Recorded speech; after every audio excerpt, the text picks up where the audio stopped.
I don't want to make this sound super dramatic or exaggerated, but I swear to you, I noticed the craziest difference in my body, especially visually, once I started to focus on inflammation and especially how to lower the inflammation in my body.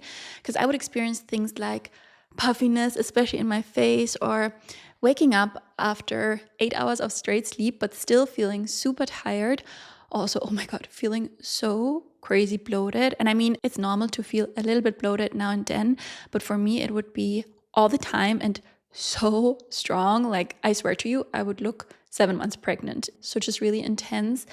And also my cycle, it would be so crazy irregular. Like I would have 80 or 90-day long cycles. So really, really bad. And it changed so much once I implemented different habits that really helped to lower that inflammation. And that's exactly what I want to share with you in today's episode.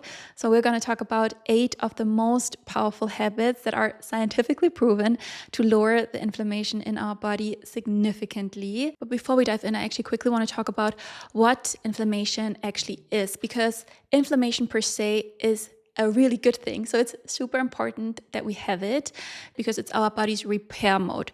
So let's, for example, say you cut yourself or you catch a virus. Our immune system is being alarmed and it kind of sends out little helpers that fix it, that heal us, and then the immune system switches off again. And that is called acute inflammation. So when we have this process that is really precise, where the immune system switches on, and then once everything is good again, it switches off. The problem really arises when we have chronic inflammation. So when our immune system is in a constant alert situation, and you can imagine this, for example, with having a fire in a house and the house being your body. And acute inflammation is when the fire alarm goes off, the firefighters come, they put out the fire, and then they leave again once everything is fixed. Chronic inflammation is that the fire alarm goes off, even if there isn't even a fire, it just goes off and it doesn't turn off. No one comes and it just keeps going. And of course, it stresses out everyone. It stresses out the people in the house. It stresses out all the neighbors, and it's just constantly there. And that is exactly the problem. So our goal is not to completely eliminate inflammation, but to have a calm baseline where when the alarm goes off, it's sharp when something needs to be fixed, and it's quiet when everything is okay. Because this constant alertness of our immune system has really strong impacts on our body. Because what chronic inflammation actually does is, first of all, it makes our cells less efficient at making energy, so we feel more tired and heavy even after sleep. It irritates our brain pathways, so that creates brain fog, low motivation, or also these days where you just feel so flat or super anxious. It disrupts our insulin signals, which is really shit because that causes crashes, cravings. Also, hunger is a really strong symptom, and it leads our body to store fat. Then it fragments our deep sleep, and that is super annoying because that actually really causes a spiral, because bad sleep in turn increases inflammation again, so it just keeps reinforcing itself. Then it also disrupts our hormones, which is why PMS symptoms get a lot stronger, or why our cycle is really irregular. It also can cause infertility. Then it also causes gut imbalance, which shows in bloating and also in our skin, because our gut and our skin, they communicate via our immune system. And so it can lead to skin breakouts, acne, or also eczema, so just these skin reactions and flare-ups. It also leads to water retention, and it slows down our recovery, which in turn and also makes us move less if we don't feel fully recovered. And that actually brings us right away to habit number 1 to lower inflammation, which is all about movement. And this was such an interesting learning for me, because I had a time where I was really going all in with cardio. I would go running several times a week, and I would go to these HIIT classes, where you are doing things like Barry's boot camp, or these classes where you're in a really dark room and super loud music and you're just being pushed to your limits. And I would feel like, wow, I am being so disciplined. I'm doing so much. I'm really working out hard. And I really wasn't seeing the results in my body at all, because I was actually feeling, again, so puffy. I was having that water retention. I was constantly feeling fatigued and just not recovered at all, and just so depleted in energy. And it made no sense to me until I learned that cardio, especially like really intense cardio and HIIT workouts, cause so much stress for our body, especially these classes where on top you have this trainer who shouts at you and this crazy loud music and lights flashing, and it's so much for our nervous system and just really raises our cortisol crazy much. And I think there's not nearly enough awareness about this yet, how bad it actually is for female health and how much it impacts us, especially in terms of raising these stress hormones, which then causes poor sleep and then higher next day inflammation, especially if we do not recover enough. So especially if we do these workouts every day or several times a week, it really builds up and gets worse and worse over time. And strong signs that you might be overdoing it with cardio and HIIT training are that the resting heart rate is up, the heart rate variability is down, and we have this wired, tired feeling at night, constant soreness, so you never feel like you're fully recovering, and having super strong cravings and being really, really hangry. And now the question, of course, is what should we do instead? What is the better alternative? I feel like there's a lot more awareness, especially through new studies that are done specifically for women, because so many studies, unfortunately, have just always been mostly on men and not taking female health at all into consideration. But now we have a lot more evidence that strength training is incredibly good for female health, and especially in terms of inflammation. So either with weights or, for example, also Pilates with bands, or, reformer Pilates where you have these springs, or you add small ankle weights or dumbbells, because muscle is anti-inflammatory tissue. It literally soaks up glucose and lowers visceral fat in our body, and it releases anti-inflammatory myokines. So strength training is really amazing to lower inflammation in our body. And we want to do it about 2 times a week. And then ideally, we also do 2 times a week of zone 2 cardio, meaning going for a walk or a light jog where you can still keep a conversation, or cycling. So staying in that zone 2. And I was always so confused by what these different zones mean, and I had no idea. And I have to tell you, it's so nice with the Whoop band, because it shows you, especially while you're working out, in which heart rate zone you're in. And it's just so interesting and also so good for yourself to then adjust and to know. And yeah, I can just still recommend the Whoop so much. You can try it 30 days for free. I'm going to put the link for you down below in the description.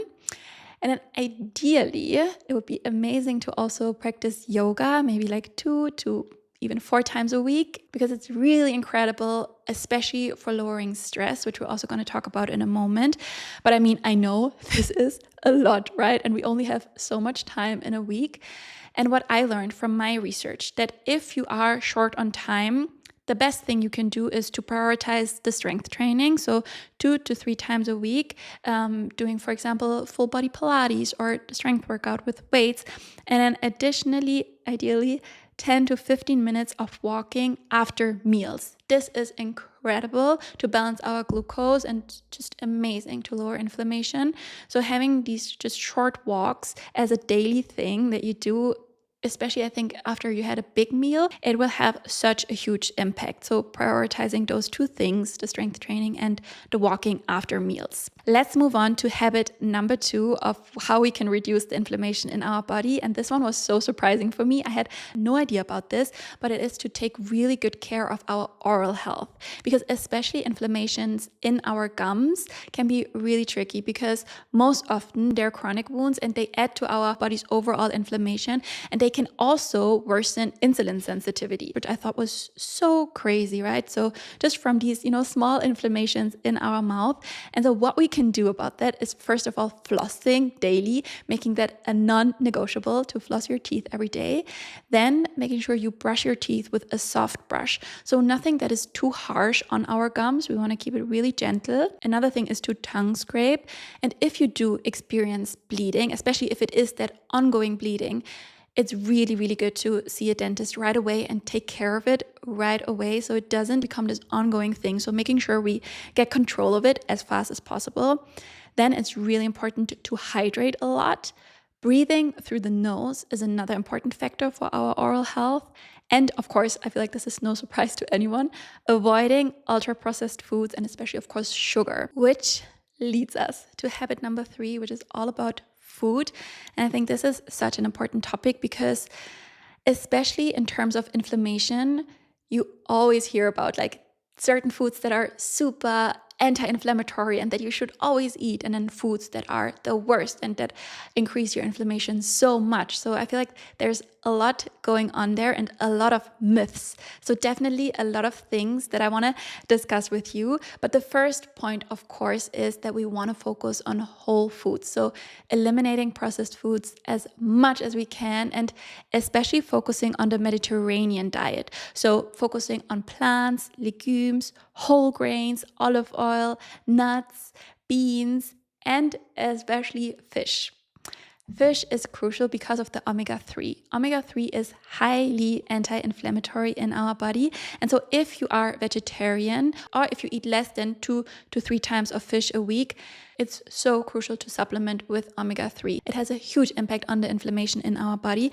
We're going to talk about more supplements in a moment, but other things to focus on are fermented foods, ideally daily. So things like kimchi, sauerkraut, kefir, yogurt, they are incredible for our microbiome and the gut. Then yes, protein, super important, but equally important is fiber. Focusing on getting enough fiber. If you're following the Mediterranean style diet, you are getting a lot of fiber because it's mostly in fruit and vegetables, lentils, beans, chia seeds, almonds, also quinoa and oats. So those are all amazing. And now I want to quickly touch on 2 more foods that I feel like are being villainized so much. And the first one is dairy. I think I hear it all the time about how dairy is so inflammatory and how you should totally cut it out. And that is not true. Dairy per se is not inflammatory. It can be if you are lactose intolerant or if your body is not able to handle dairy very well, but you see that that is very individual, right? So it really depends on each person. So you cannot say that dairy per se is inflammatory. So it's really so crucial, actually with everything, but especially in these cases where there's been made so much panic about a certain food, to see how is it for you. Noticing when you consume dairy, how does your body react to it? Do you get any symptoms? And if you do, then yes, it's for sure a good idea to cut it out, right? If you can really make that link between dairy and your symptoms, definitely, a good idea to cut it out. But if not, there's no real reason to do that. The same with gluten. There's no reason to cut out gluten if you're not gluten intolerant. So again, looking for yourself, do I have a gluten intolerance? Then definitely actually super crucial to cut it out because it can have really, really strong negative impacts. But if you're not intolerant to it, if you don't have any sensitivity towards it, no reason again to cut it out. And I think in that whole regard, it's also become such a trend to do these crazy elimination diets where you cut out so many foods and then you slowly reintroduce them to see if there's any food that causes inflammation for you. And my take on this is that I think it's actually a really dangerous thing, and it should be your last resort. It should be the thing you do when you've tried all of these habits that we're talking about and you don't see any improvement and you cannot really figure out what the reason is. Then I think it could be a good idea to do an elimination diet, but also only with a certified dietitian. So I would really recommend not to do this alone, because the thing is also it's a crazy stressful thing to do and so complicated, especially in your daily life. If you also maybe don't have super much time to cook and to prepare foods and to really think this through and know exactly like what can I eat and what can I not eat, it gets so overwhelming because it's like, oh my God, keeping so many things in mind, and it's so crazy restrictive, right? And what it can cause is a huge nutrient deficiency. If you just leave out a huge group of foods, your body's going to lack specific nutrients. And that's also, again, why it's super important to do this with a nutritionist. But again, I really think it should be the last resort, because again, coming back to the whole factor of stress, I really think we cannot underestimate what an impact it also has on us when we are stressing ourselves out way too much about certain things. And I really also hope that with my podcast and the topics I talk about, you also see all of it and implement things with the approach of balance, because nothing is ever good in extremes. And especially if we get too obsessed about certain things or stress too much out about stuff, it's not good for us. And it actually, in my opinion, maybe it's gonna hurt us more than, for example, doing the unhealthy thing. Let's move on to habit number 4, which I quickly touched upon in terms of supplements, because we already talked about omega-3 would be an amazing supplement to add. And 2 more supplements that help to lower inflammation are vitamin D, where it's really important to test it because we can over supplement with it. So we want to make sure we know our levels. But I think especially during the winter, and especially if you live somewhere where it gets really dark and you don't get much sunlight, you can assume that probably there might be a deficiency, but the best way is always to test it. And then another one that you do not have to test is magnesium, because if you take too much, the body just gets rid of it. So that's no problem. And there, magnesium glucinate is the best form. It's the most gentle one on the gut, and it's really good to take at night because it also helps to promote our sleep. Then we have to talk about alcohol, because the thing is that even small amounts of alcohol, especially close to our bedtime, have a really significant effect on our inflammation. And it's indirectly because alcohol disrupts our sleep, it irritates our gut, and it spikes our stress chemistry, which in turn then increases our inflammation. And I'm sure you also notice that when you have been drinking and you wake up the next day, you feel inflamed, right? You have the puffiness and your body just feels so not good and just literally inflamed. And I, for myself, have been really almost eliminating alcohol completely. It's very, very rare that I drink it, and it's kind of really very special occasions. And also if I drink, it's very small amounts, and that should also kind of be the rule of thumb, that if you drink alcohol, the best way to go about it to keep it kind of the least inflammatory is to make sure it's a small amount.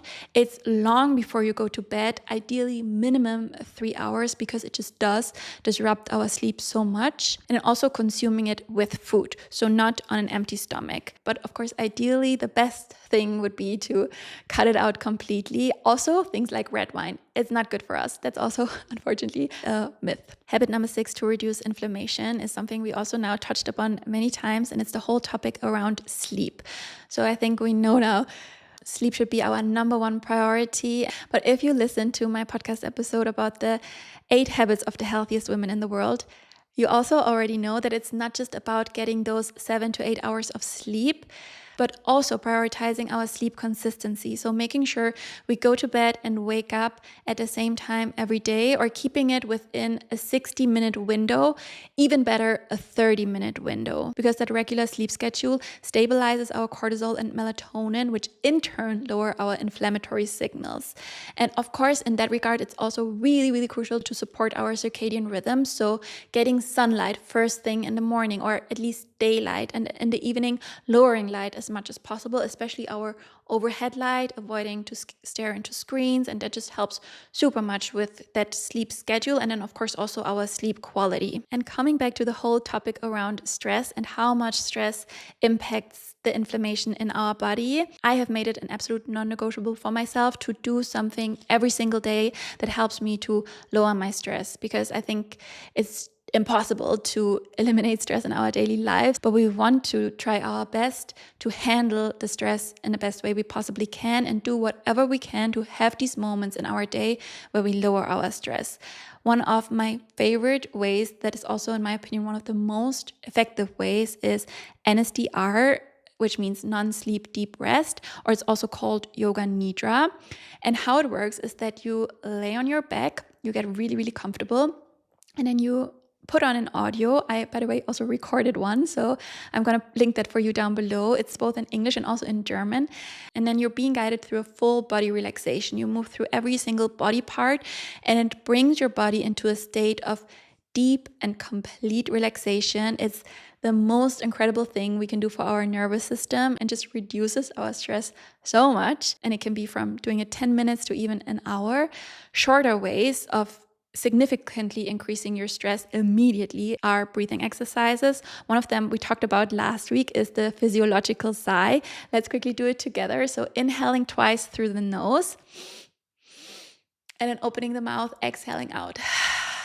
And this is an immediate effect on our nervous system and immediately lowers our stress. And there are, of course, many other breathing techniques. And I have a 10-minute breathing video on my Patreon. I'm also going to link that for you down below. And other ways are, of course, also journaling, meditation, being in nature, being with friends, or having social connection. So finding whatever works for you and where you feel a huge impact on your stress levels and implementing that into your life, ideally every single day, making it this fixed, non-negotiable of prioritizing to lower our stress. It really has the most tremendous effect on the inflammation in our body. Coming to our last habit, and I consciously moved this to the very end because I feel like it's such a challenging one. And it's one of these things where I feel like it's very tricky not to stress yourself out too much about it and finding that balance of doing whatever you can without obsessing over it. And it's to avoid toxins. Of course, especially in things like makeup, beauty products, but also household products like washing detergent or dishwasher tabs, like all these cleaning things, but also kitchen tools. There's so much toxic kitchenware, and that's especially one of these topics where I feel like it's so difficult because so often you don't even really know, and it takes so much time and effort to really figure out what you can use and what is bad and what is good. And so I've been really also trying to tell myself, I'll do whatever I can and I will not stress about it too crazy much, because again, we need to find this balance of doing what we can without going into complete overdrive, because in the end, I think that is actually even more negative for us. But that's definitely also a topic I want to dive in a lot more on, how we can design our life in an easy and sustainable way to be less toxic. And there's just one thing that comes to my mind right now that I feel like it's actually really easy to throw out, and it's scented candles. That's really something I get a total ick now, because also knowing how bad it is for us, but also I feel like it's just somehow so unnecessary. I really have to say I don't appreciate scented candles at all. But I think, it's also because I feel like I have gotten so more sensitive to smells once I stopped using perfume and also not using any of room scents or these kind of, perfumes and fragrances. And for example, when I go into a Sephora or any kind of drugstore, I'm really oh my God, this is so intense. It's so much. And it almost, knocks me out, because I feel like my receptors have become just so much more sensitive and kind of been brought back to baseline. And so therefore, scented candles, this would be my strong recommendation to get rid of them if you have them, because air quality also has a huge impact on our inflammation levels. So also, for example, when you're cooking, making sure you really open windows and get in fresh air is really important. But now I'm gonna stop this. We're at the end of the list, and I really hope that these 8 habits brought you some inspiration and you can implement some of them into your life. I would love to hear your thoughts around them, or also if you have any more tips or any more habits or anything you have learned around the topic of inflammation. I would love to hear it. So please leave it down below in the comments, and I can't wait to see you in next week's episode. Thank you so much for listening. Bye.